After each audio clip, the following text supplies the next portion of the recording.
Muy buenos días, queridos hermanos y amigos.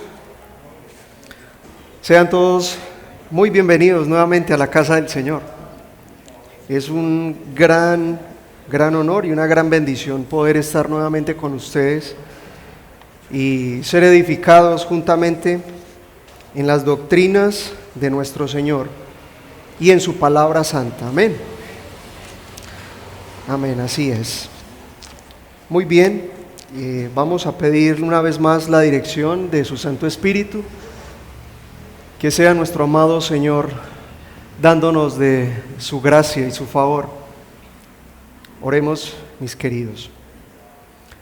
Padre nuestro que estás en el cielo, te damos gracias, oh bondadoso Señor, que nos permites por tu infinita misericordia y por tu gran bondad de estar hoy aquí delante de ti, Señor. Somos tan necesitados de ti.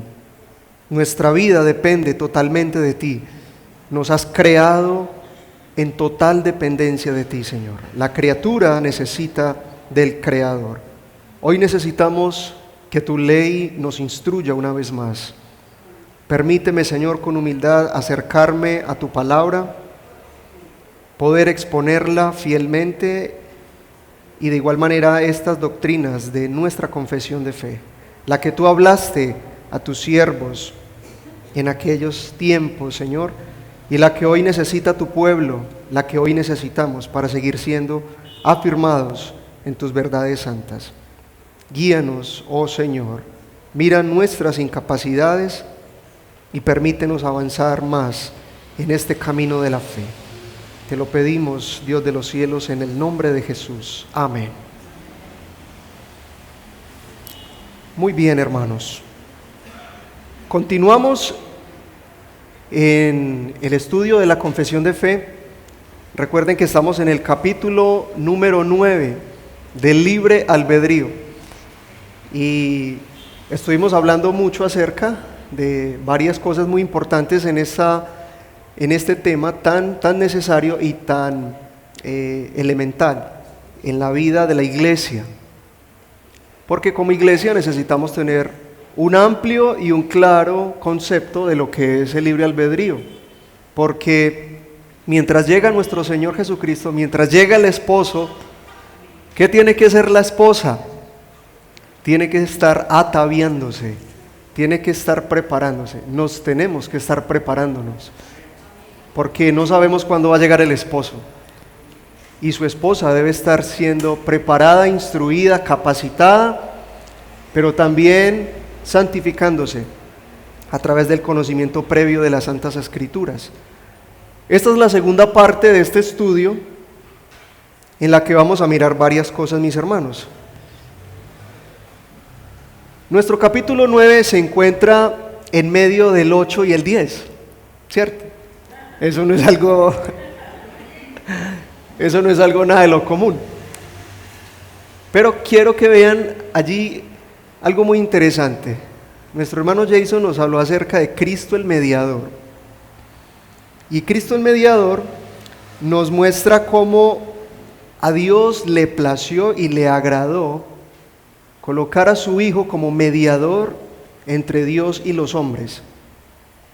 Y en el capítulo 10 vamos a ver del llamamiento eficaz. Entonces, mire lo interesante de cómo los autores de la confesión de fe se esforzaron y fueron dirigidos también para que después de ver los oficios de nuestro amado Señor, incluyeran el libre albedrío, para que el hombre entendiera que no es por su libre decisión buscar a Cristo, sino porque antes hay un mediador, y ese mediador va a tener una elección sobrenatural, va a tener una predestinación para aquellos que va a incluir en ese propósito eficaz de un llamamiento santo.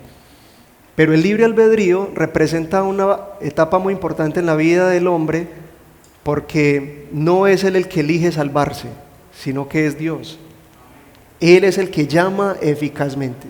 Algunos no serán llamados, algunos tristemente no serán llamados para salvación, pero otros contamos con esa gracia. y hay que perseverar en la doctrina, en la sana doctrina. Ella es el fundamento verdadero del creyente y es en la que nos estamos instruyendo. Entonces, por eso en la mitad vemos el capítulo 9, porque es importante que hoy sigamos aclarando muchas cosas más de las que vimos hace 8 días. Dios providencialmente nos permite hoy ver nuevamente este tema. Y con base a esto, entonces vamos a recordar qué fue lo que vimos hace 8 días, a ver si ustedes tienen buena memoria. Muy bien, ¿qué recordamos? Recordamos que hubo unos filósofos que enseñaron unas cosas muy contrarias, ¿cierto? Recuerdan a Platón, a Aristóteles. Particularmente Aristóteles decía que la voluntad es totalmente independiente del entendimiento y de las emociones. O sea, que mis emociones no me hacen tomar una decisión y que yo pueda inclinarme a hacer algo. Y que mi entendimiento pues tampoco me sirve, yo no lo necesito para tomar esas decisiones. Que esa voluntad que yo tengo, pues yo puedo hacer lo que quiera cuando quiera y simplemente así, esporádicamente. Somos seres que fuimos creados con emociones, con entendimiento, capacidades. Vimos que la confesión de fe nos dice que el Señor ha dotado al hombre para que él decida libremente por las cosas, ¿cierto? Entonces esto fue lo que enseñaron estos filósofos. También vimos que el hombre, según todas estas otras teorías y enseñanzas siglos atrás, y que hoy en día son nuevamente existentes y que siguen durante los tiempos, dicen que el hombre se puede elegir salvarse o no. Yo decido cuando quiera, y para mí es una libertad que yo tengo cuando decido acercarme a Dios. No, cuando ya esté viejito, decido por el Señor. O cuando esté en mi juventud, mejor. El hombre no tiene esa capacidad porque está en un estado de muerte, de una decadencia total y una depravación total. Él no tiene esa facultad. Vimos también una controversia con los reformados, que les voy a adelantar esta diapositiva. Estos fueron unos hombres muy interesantes en la historia, desde el siglo IV, el siglo XV, siglo XVI, y ellos tuvieron unos debates muy interesantes acerca del libre albedrío, que los vamos a repasar también brevemente.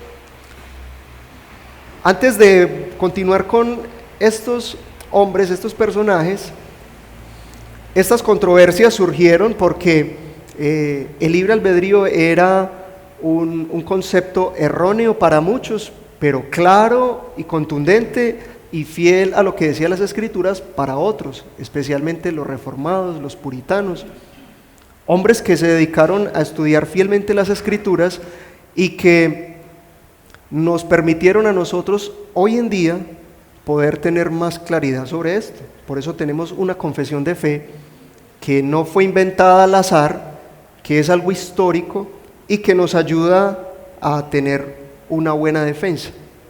Recordemos algunas de estas controversias. Por ejemplo, en el siglo IV y V vemos, por ejemplo, acá, mis hermanos, ustedes pueden mirar aquí, voy a mostrarles, acá en esta partecita, ¿sí? Ahí hice una línea. Ahí vemos a Agustín de Hipona y a Pelagio. Agustín de Hipona, él fue un monje, y este hombre dijo una frase. En ese entonces, cuando se hablaban de algunos pensamientos y frases, estos hombres las transcribían y muchos de ellos lo hacían. Entonces Agustín de Hipona dijo: Dios manda lo que quieres y dame lo que mandas. Él sabía que si Dios mandaba lo que Dios quería, el Señor iba a darle al hombre la facultad de poder obedecer lo que Dios le estaba mandando. Caso contrario, Pelagio. Pelagio decía que si Dios le mandaba algo, él tenía la capacidad de hacerlo. O sea, que si Dios mandaba a obedecer, valga la redundancia, mandaba un mandamiento, entonces él tenía la capacidad de obedecerlo. Hermanos, y eso no es así, el hombre no tiene esa capacidad. Entonces esa fue una gran controversia. Luego en el siglo XV, vemos aquí, voy a volver a rayar aquí la imagen para que ustedes vean, tenemos acá a Martín Lutero y a Erasmo de Rotterdam. Martín Lutero creía, bueno, aparte de que él era un hombre instruido en las leyes, era un monje católico y agustiniano, imagínense. Agustín de Hipona tenía unos argumentos muy tremendos con los cuales Martín Lutero los había tomado bíblicamente y él estaba allí, aferrado a muchas de esas cosas. Entonces, Martín Lutero fue un hombre que presentó también esa defensa acerca del libre albedrío y él decía que la voluntad del hombre es un esclavo, está esclavizada, esa voluntad del hombre, o sea que no es libre, esa voluntad del hombre está esclavizada. Entonces Erasmo de Rotterdam, él, escuchando lo que Martín Lutero dijo, él sacó también un librito acerca de la voluntad del hombre que está esclavizada. Erasmo de Rotterdam también habló algo acerca sobre el libre albedrío, hablando acerca de que el pecado trae consecuencias, pero que la voluntad está intacta. Calvino dice, no, la voluntad está esclava. Rotterdam dijo, la voluntad está intacta, el hombre puede hacer lo que quiere, inclusive lo que hablamos ahora de salvarse. Él puede tomar esa decisión de hacerlo. Y que él puede seguir a Dios, él puede escoger, decía Rotterdam. Siglos más adelante, años más adelante, los católicos van a abrazar esta doctrina de Erasmo de Rotterdam y por allá en el Concilio de Trento, entonces van a llamar a Martín Lutero y lo van a acusar de todo esto. Recuerdan que los católicos se van en contra de Martín Lutero porque Martín Lutero está en contra de la Iglesia Católica, de sus argumentos, de las llamadas indulgencias, y él tiene que preparar unas tesis, las 95 tesis, ¿cierto? Con las cuales va a refutar delante de estos hombres. Y por último, para seguir en este pequeño recorderis, vemos acá entonces a Juan Calvino, del cual es nuestro personaje, que casi siempre hablamos de Juan Calvino y Jacobo Arminio. Sus discípulos van a estar debatiendo entre estas dos cosas. Calvino decía o dijo que el pecado sí afecta a la voluntad, pero Jacobo Arminio, él dice que la voluntad no fue dañada, que el hombre está enfermo, y como él está enfermo, él todavía puede arrastrarse, con lo que hablamos hace 8 días, coger el teléfono, arrastrarse y pedir auxilio, que le ayuden. Luego Juan Calvino va a presentar unas doctrinas magistrales que son los 5 puntos del calvinismo o lo que son las doctrinas de la gracia. Entre ellas está un título grande, la depravación total. Y eso es importante que lo recordemos. Y también vimos que la Biblia presenta la incapacidad y la depravación total del hombre. Hermanos, recordemos Santiago 1:14. Cada uno es tentado cuando desde su propia concupiscencia es ¿qué? Exactamente, atraído, seducido. Eva fue atraída y seducida, ¿cierto? Y también Juan 5:40 nos dice, y no queréis venir a mí para que tengáis vida. La incapacidad del hombre en buscar de Dios, buscar la salvación. Muy bien, ahí quedan entonces nuestros personajes. Quería que vieran las imágenes, muchos de ustedes quizás ya conocen algunos de ellos, pero para que tengan entonces esa pequeña imagen de cada uno de ellos. Hay varios que también estuvieron en todas estas controversias. El esquema de nuestro capítulo entonces es de esta manera. Vimos que el párrafo 1 nos habla acerca del entendimiento del libre albedrío. Los párrafos 2 al 5 presentan entonces los 4 estados del hombre y su libre albedrío. Hoy veremos entonces el párrafo 2 y el párrafo 3. El párrafo 2 nos va a hablar el libre albedrío inestable y el libre albedrío caído. Muy bien, vamos a mirar también entonces qué es lo que dice nuestra declaración.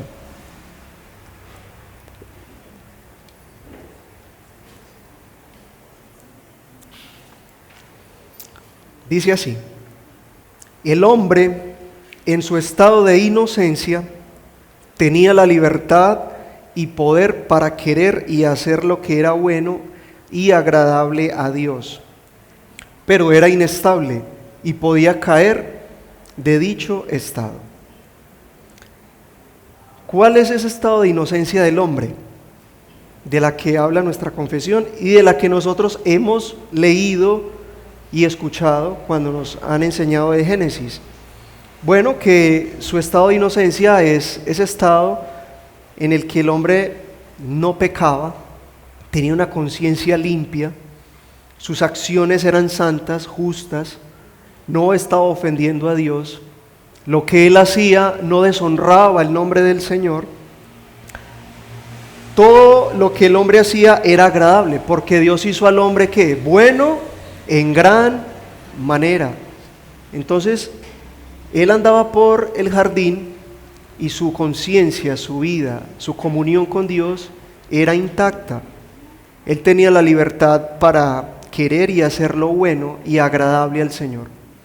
Todo lo que a Dios le agradaba, todo lo que a Dios le placía, el hombre se complacía en hacerlo, porque lo hacía con una libertad, con una limpia conciencia, con una voluntad sana.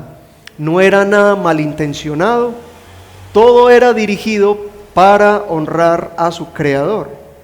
El Señor le había dado una ley justa y él había aceptado esa voluntad del Señor sin ningún reproche, sin ninguna queja, recibiendo la voluntad del Señor como era, en total libertad. Pero vemos la inestabilidad del hombre y que podía caer de dicho estado. Hermano, ¿cómo sabemos que Adán era inestable si estaba en el Edén? Si estaba viviendo una vida tan agradable, sin pecado.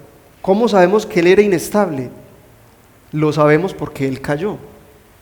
Y porque veíamos hace 8 días que el Señor no lo hizo como una máquina que es programada, que recibe órdenes mediante una programación o un algoritmo, hablándolo técnicamente. Un algoritmo es una programación que se hace mediante algo computarizado y a una máquina o a un programa, y él ejecuta ese proceso. El hombre no fue creado de esa manera. El Señor lo creó con sentimientos, con voluntad, pero también él era inestable. En cualquier momento el hombre podía caer de ese estado. De hecho cayó, ¿cierto? Él quebrantó ese pacto que el Señor le dio y fue algo muy catastrófico, muy, muy degradante para toda la raza humana. Entonces vemos esa inestabilidad, él podía caer allí, ¿cierto? El Señor entonces presenta al hombre esta oportunidad mediante una ley que le da y le dice: el día que tú comieras de ese árbol ciertamente morirás. Esa es una ley justa que el hombre podía cumplir, que el hombre podía obedecer. Pero también está la otra contraparte. Si tú no comes de ese árbol, entonces vas a vivir. ¿Sí ven las dos partes? Una está explícita y la otra está implícita. Explícita: si comes, mueres. Y aunque no le dice que si no come no muere, pero implícitamente está que el hombre libremente tomó la decisión de hacerlo, sin sentirse obligado. Fue su libre decisión, como muchas veces nos pasa a nosotros. Cuando pecamos libremente, pecamos con libertad, ¿cierto? Nadie nos estaba presionando, aunque aparentemente parece como si las circunstancias, o si el enemigo, o si el mundo nos están obligando, pero ya leímos en Santiago que no es nada de eso, sino que cada uno es tentado cuando desde su propia concupiscencia es seducido y atraído. Muy bien, vamos a mirar nuestra base bíblica. Eclesiastés capítulo 7 versículo 29 dice la palabra del Señor: he aquí solamente esto he hallado, que Dios hizo al hombre recto, pero ellos buscaron muchas perversiones. Es claro para nosotros este texto que Dios hizo al hombre recto, lo hizo justo, lo hizo limpio de pecado. Pero ¿quién fue el que tomó la decisión de buscar las perversiones? Fue el hombre. Y después vemos a Caín matando a Abel. Y después vemos cómo toda esa raza humana llega hasta los tiempos de Noé y Dios tiene que destruir completamente la maldad en el hombre. No la elimina por completo porque no elimina a Noé. Recuerde que Noé era un hombre justo, pero también él tenía remanente de pecado, ¿cierto? Vamos a ver más adelante cómo eso sigue trascendiendo, ¿cierto? A través de la palabra del Señor. Entonces ellos buscaron muchas perversiones. Y también vemos otro texto en Génesis 3:6 que dice: y vio la mujer que el árbol era bueno para comer. Hermanos, en este punto Satanás ya ha venido y ha empezado su proceso de seducción en la mujer. Satanás viene, recordemos que en el capítulo 2 dice en su parte final: y ellos estaban desnudos y no se avergonzaban el uno al otro. Y empieza Génesis 3: pero la serpiente era más astuta que todos los animales. Empieza un proceso de seducción. El Señor providencialmente y soberanamente permite que llegue el mal, que llegue Satanás a Edén. Y con eso prueba la inestabilidad del hombre. Dios no está interesado, mis hermanos, en haber creado hombres que le sigan por obligación. El Señor le dio esa libertad al hombre para que él no esté amarrado, para que él no esté obligado a servirle. Dios quiere un corazón limpio, una sana y limpia conciencia, ¿cierto? Que le sigamos con fidelidad y con amor. Entonces Eva ve que el árbol es bueno para comer, dice Génesis 3:6, y que era agradable a los ojos, árbol codiciable. Miren cómo la tentación empieza a entrar, codiciable para alcanzar la sabiduría. Claro, Satanás tergiversó todo lo que Dios les había dicho a ellos. Y tomó de su fruto y comió, y dio también a su marido, el cual comió así como ella. ¿Pudo haber dicho Adán: no voy a comer? ¿Y Eva solita pudo haber comido? Sí. Adán pudo haber tenido ese carácter y pudo haber tenido esa decisión de decir: no voy a comer. Y Eva solita recibir las consecuencias.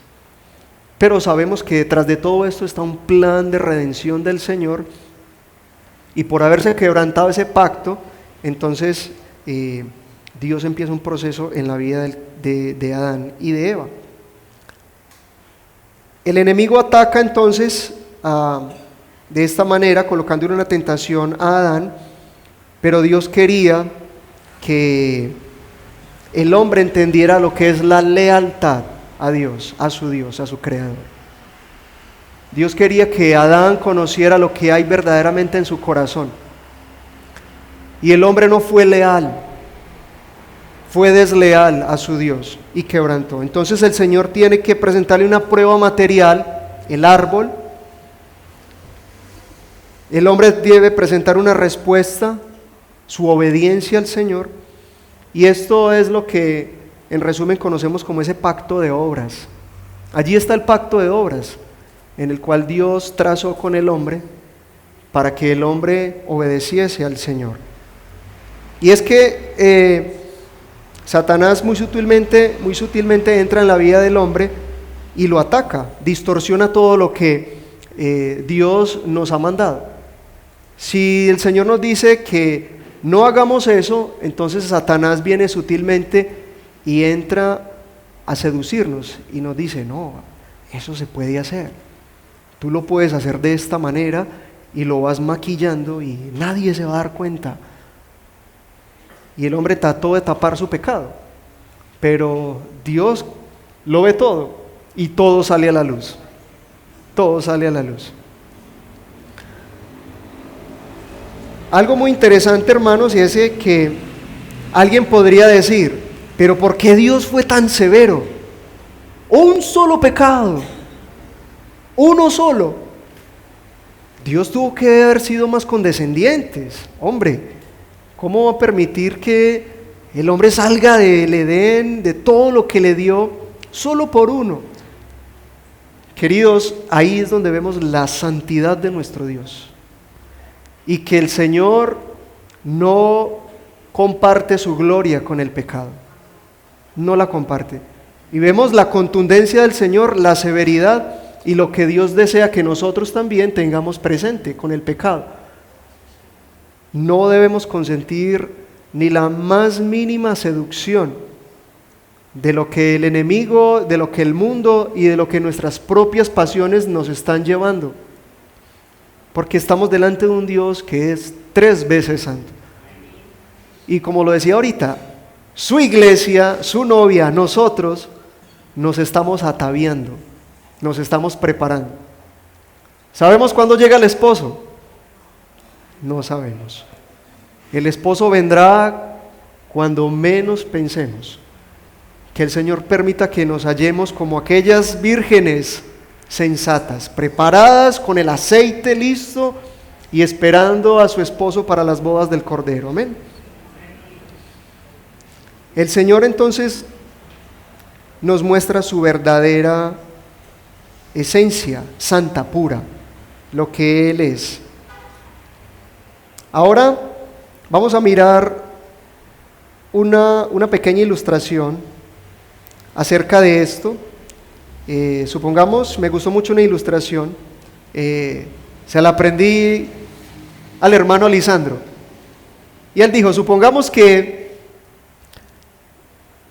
yo tengo un vaso con agua y voy a dárselos a ustedes, y es un vaso de agua refrescante, delicioso, como para esos calores que han estado haciendo últimamente.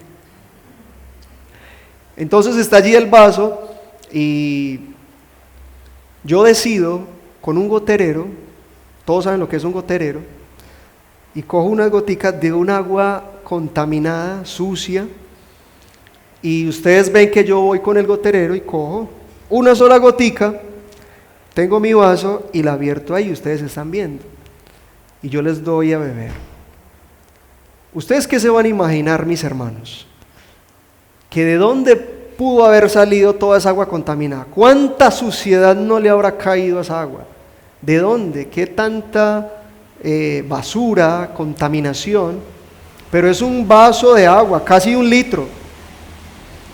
Y yo les digo a ustedes, hermanos, es que es una gotica en 1 litro de agua. Pero su pensamiento dice, no, es que así sea una gotica, eso está contaminado. No sabemos cuánta suciedad y cuánta contaminación, la cantidad de bacterias que eso puede tener. Hermanos, vemos así la severidad de nuestro Dios, de que Él es santo, es puro, y que no permite ni siquiera lo más mínimo de pecado en nosotros y delante de su presencia. Muy bien, vamos a mirar entonces ahora, ya vimos entonces el libre albedrío inestable, ¿cierto? La inestabilidad del hombre es algo claro, totalmente claro. Pero ahora vamos a ver el libre albedrío caído, de donde estábamos usted y yo, de donde el Señor nos rescató. Dice nuestra declaración, el hombre, mire que vuelve y repite como en el párrafo 2, el hombre, toda la responsabilidad allí es del hombre, recae sobre el hombre. El hombre por su caída en su estado de pecado ha perdido completamente toda capacidad para querer cualquier bien espiritual que acompañe a la salvación. Cualquier bien que acompañe a la salvación. Él ya ahora no puede, ni tampoco quiere. No puede ni quiere, ¿sí? Porque ya ahora no depende ni del que quiere, ni del que corre, sino de quién. Del Señor, amén. Ya dependes del Señor, no del hombre. Nunca ha dependido del hombre la salvación. Nunca, nunca. Nunca ha dependido del hombre. Es Dios el que determina salvar o no salvar al hombre. Entonces, el hombre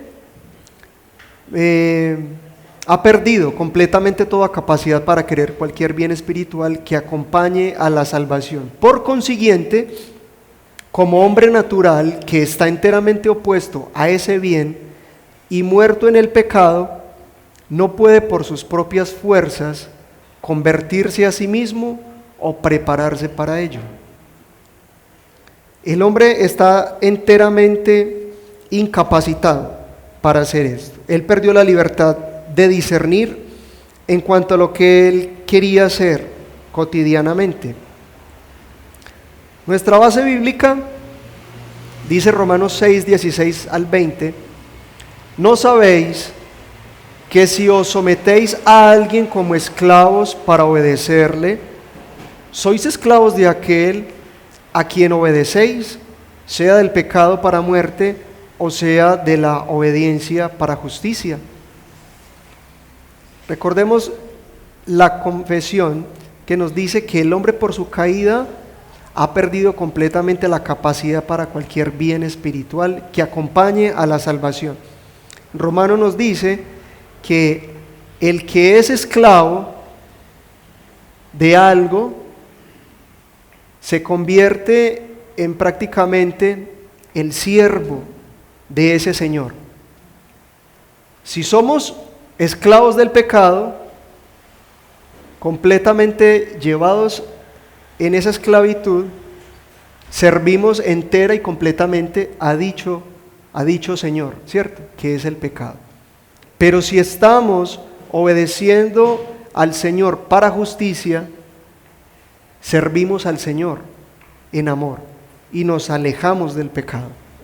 Todavía en nuestro libre albedrío, hoy en día, seguimos batallando, seguimos perseverando en la santificación, pero hay un remanente de pecado que todavía viene con nosotros, todavía viene con nosotros.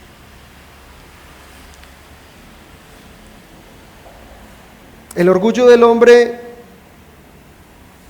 ha querido demostrar que así como Adán y Eva pecaron, el hombre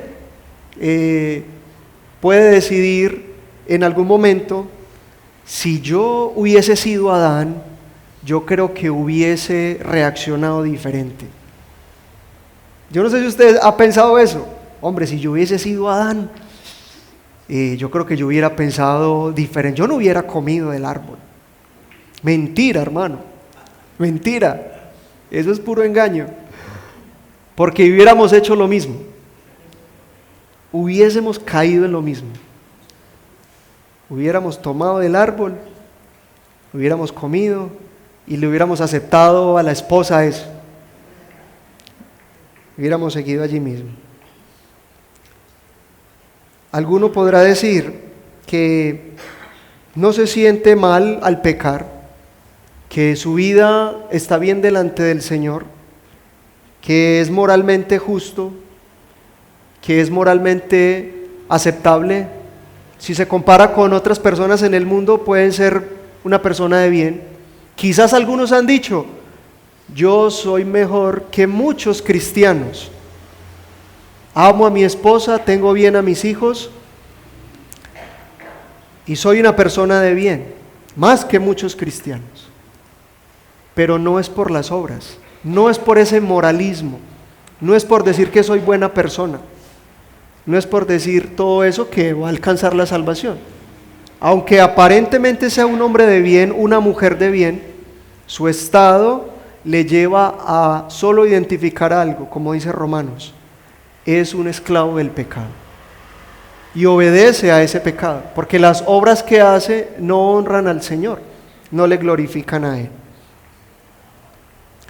Otra base bíblica, Juan 8, 31 al 34. Dijo entonces Jesús a los judíos que habían creído en Él: si vosotros permaneciereis en mi palabra, seréis verdaderamente mis discípulos, y conoceréis la verdad, y la verdad os hará libre. Y miren el orgullo de estos hombres. Le respondieron: linaje de Abraham somos, y jamás hemos sido esclavos de nadie. Y el Señor, con tanta sabiduría maravillosa, hermosa, le dice a ellos: de cierto os digo, que todo aquel que hace pecado, esclavo es del pecado. Hermanos, los dejó sin palabras y nos deja a nosotros sin palabras también. Todo aquel que hace pecado, esclavo es del pecado. El hombre no puede quitar eso de su vida. El hombre no puede, aunque quisiera poder ser libre de esa esclavitud, el hombre no es capaz de ser libre de esa esclavitud. Solo en Cristo hay verdadera libertad. Y conoceréis la verdad, y la verdad os hará libres, dice la Escritura. Sabemos que nosotros en otro tiempo estábamos muertos en delitos y pecados. Efesios nos dice: y Él os dio vida a vosotros cuando estabais muertos en delitos y pecados. Estábamos así, veníamos en esa condición tan mala, pero no puede ser que un hombre tenga la libertad de decidir, a pesar de que viene muerto. Creamos, como lo que decían estos hombres en el siglo pasado, que el hombre puede acercarse a Dios en esa libertad que él tiene de decidir salvarse o no. Ya hemos dejado en claro esa parte. Hemos pasado de muerte a vida. ¿Y cómo sabemos que hemos pasado de muerte a vida? Primera de Juan 3:14 nos dice, vamos a leerla, mis hermanos. Esa no la apunté acá. Es muy interesante y muy bonito este pasaje. Primera de Juan 3:14.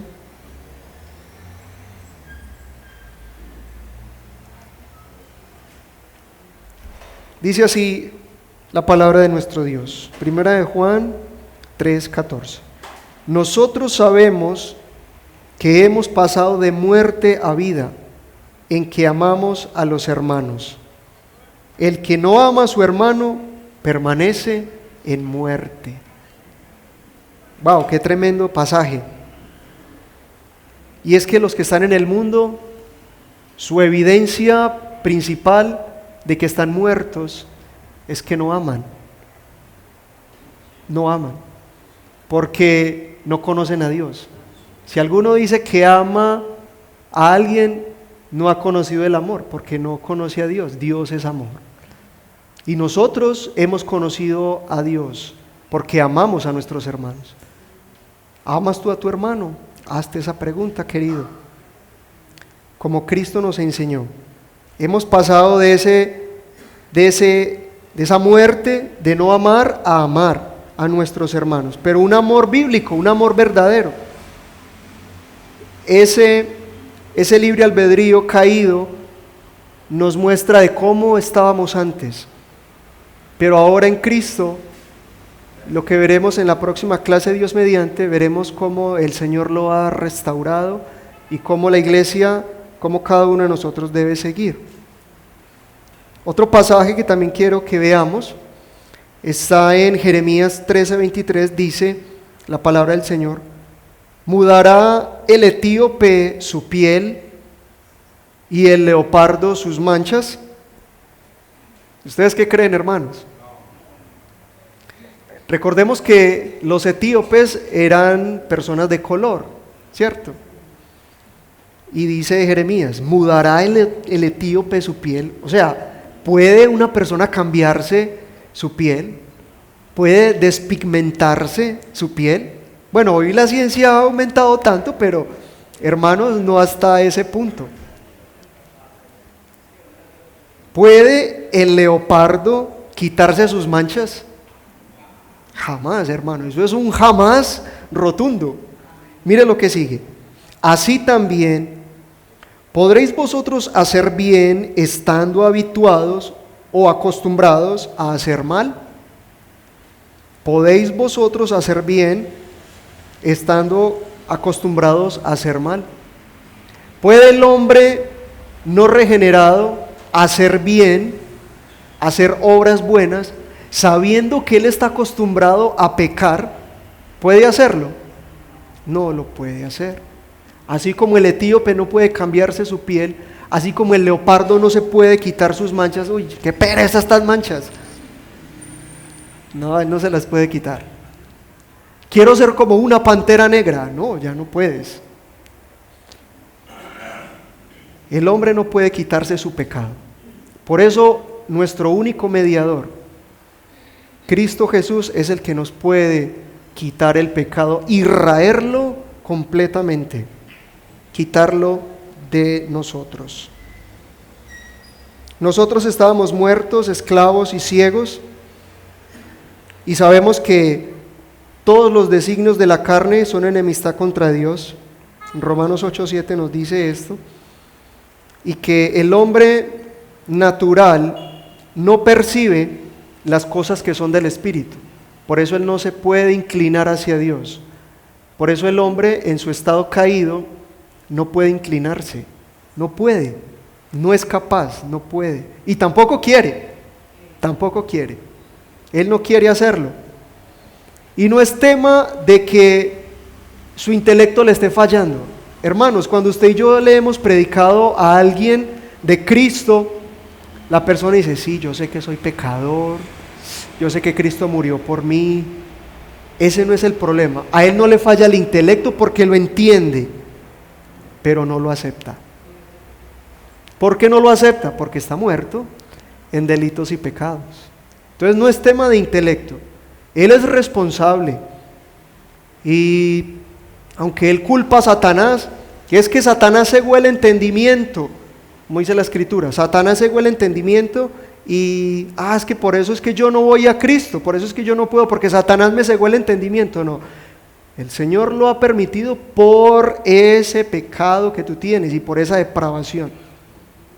Pero tú no quieres venir a Cristo, le decimos al impío, tú no quieres venir al Señor, aunque lo entiendas, pero no lo quieres aceptar.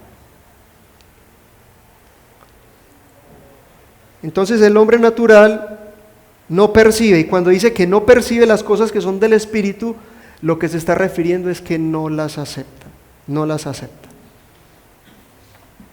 Y ya para terminar, mis queridos, termino con este pasaje de las Escrituras.